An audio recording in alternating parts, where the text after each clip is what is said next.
Hello. Welcome to प्रथम IAS. तो जैसा कि आप यहाँ पे देख रहे हैं थंबनेल में कि जो भारत के पेट्रोलियम एंड नेचुरल गैस के मिनिस्टर है हरदीप सिंह पुरी ने वो एक हाल ही में स्टेटमेंट दिया है। India can fulfil 25% of global fuel demand by 2040।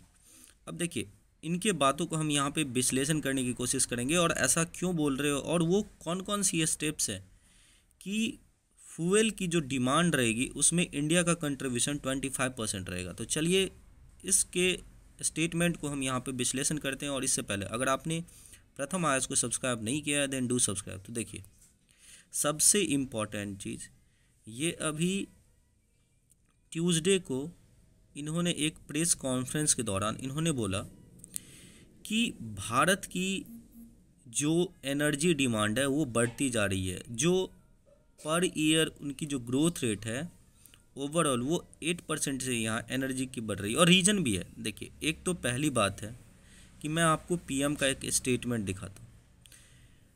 हाल ही में प्रधानमंत्री मोदी जी ने बोला कि भारत स्टेबलाइज करने की कोशिश करता है सप्लाई चेन को, और इसमें 4 प्रमुख चीज़ इंडिया जो है ना मेंटेन करता है। एक तो इंफ्रास्ट्रक्चर, दूसरा इन्वेस्टमेंट, तीसरा इनोवेशन और चौथा इंक्लूजन। मतलब जो हमारी एक तरीके से इंक्लूसिव ग्रोथ की होती है उस चीज़ों पे हम लोग बहुत ज़्यादा फोकस करते हैं।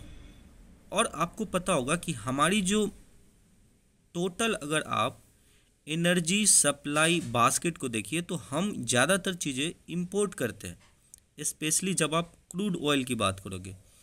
और जब हम कहीं से इंपोर्ट करते हैं तो सबसे बड़ी बात आती है सप्लाई चेन की। जैसे अभी देखिए क्राइसिस चल रहा है और वहाँ पे जो हमारी जीत हुई है, स्पेशली जो ऑयल डिप्लोमेसी है उसको अगर आप यहाँ पे देखिएगा, क्रूड डिप्लोमेसी वो बहुत इंपॉर्टेंट है। क्योंकि एमिड द ग्लोबल क्राइसिस जब ऑयल प्राइस स्पाइक कर रही है तो रसिया हमें हमारी जो क्रूड डिप्लोमेसी है उसके बदौलत क्या की है, तो एक सस्ते रेटों पे जो एवरेज होता है ड्यूरिंग दिस स्पाइक राइज उस पे यहाँ पे हमें सस्ते रेटों पे तेल मिला।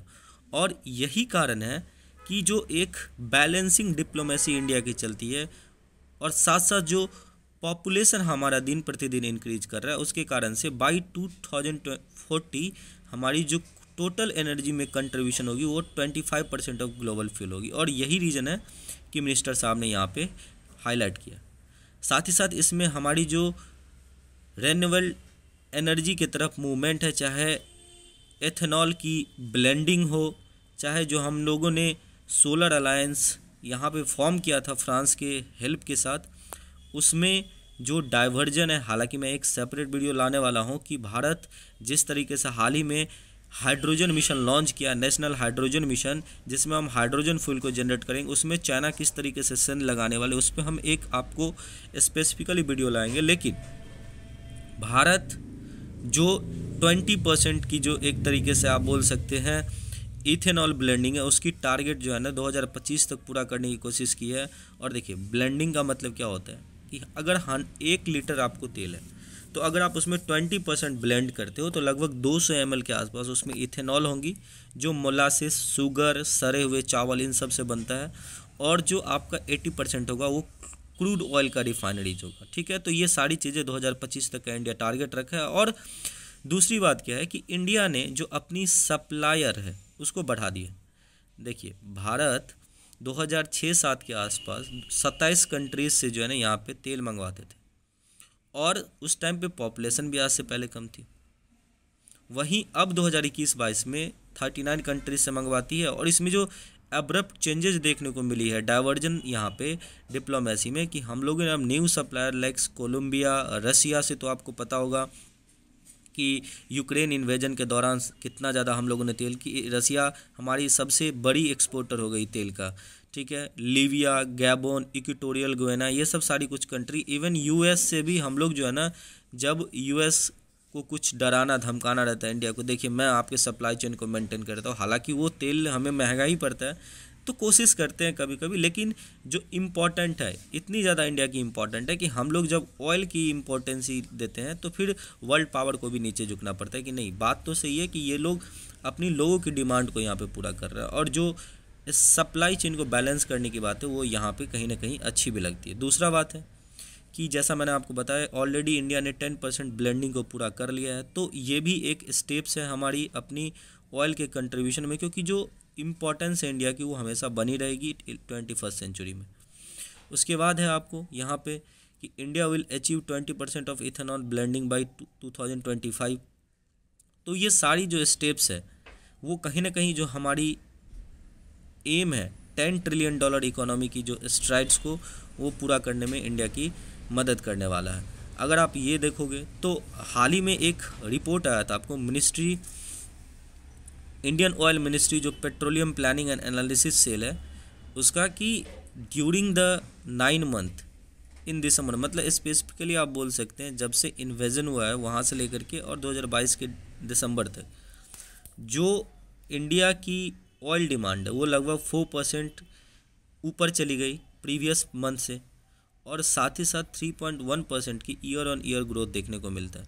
तो ये सब जो सारी इम्पॉर्टेंट आप बोल सकते हो इम्पैक्ट आ रहा है, चाहे वो फिर से रिकवरी हो रहा है मार्केट में इकोनॉमी में, उसके कारण से मार्केट खुल रहे हैं, ट्रांसपोर्टेशन में कंजम्पशन बढ़ रही है, और साथ ही साथ जो हम लोगों का एक तरीके से लाइफ स्टाइल चेंज हो रहा है उसमें, उसके कारण से जो एनर्जी की डिमांड बढ़ रही है, वो सारी चीज़ें कहीं ना कहीं हमारी जो इम्पोर्टेंस है इन टोटल एनर्जी कंजम्पशन, और दूसरा जितने भी डेवलप नेशन है चाहे वो चाइना हो वहाँ भी आप देख रहे हैं कि पॉपुलेशन की श्रिंकिंग हो रही है, जापान पॉपुलेशन की श्रिंकिंग हो रही है।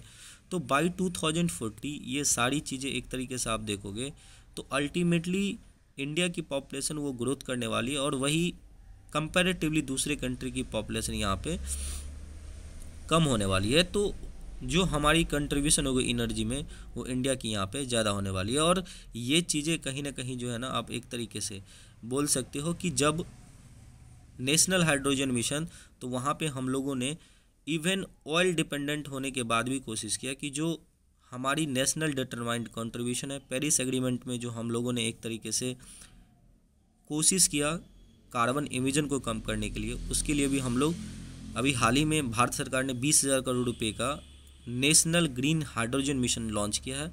तो इससे भी हम लोग क्या करेंगे आपको कि अपनी जो एनर्जी की डिमांड है उसको यहाँ पे डाइवर्ट करने की कोशिश करेंगे एमिशन टू रेन्यूएबल, और इसलिए भारत सरकार 2023 के बजट में कोशिश करेगा कि जो प्रोडक्टिव लिंक्ड इंसेंटिव्स है वो सोलर कैपेसिटी या जो कैटलाइज़र होता है इम्पॉर्टेंट होता है, आपको इलेक्ट्रोलाइज़र जो इम्पोर्टेंस होता है हाइड्रोजन एनर्जी के फॉर्मिंग में, उस सब को बनाने के लिए यहाँ पे एमएसएमई को आगे लाए, और उसके लिए जो भी सब्सिडीज़ हैं, इनिशियल इन्वेस्टमेंट या प्रोडक्टिव लिंक इंसेंटिव, इन सब को बढ़ावा देने का कोशिश करेगा। तो उम्मीद करते हैं ये सारा चीज़ आपको अच्छे से समझ में आया होगा, और अच्छे से समझ में आ रहा है प्लीज़ हमारे चैनल को सब्सक्राइब कीजिए। Thank you so much for watching this video.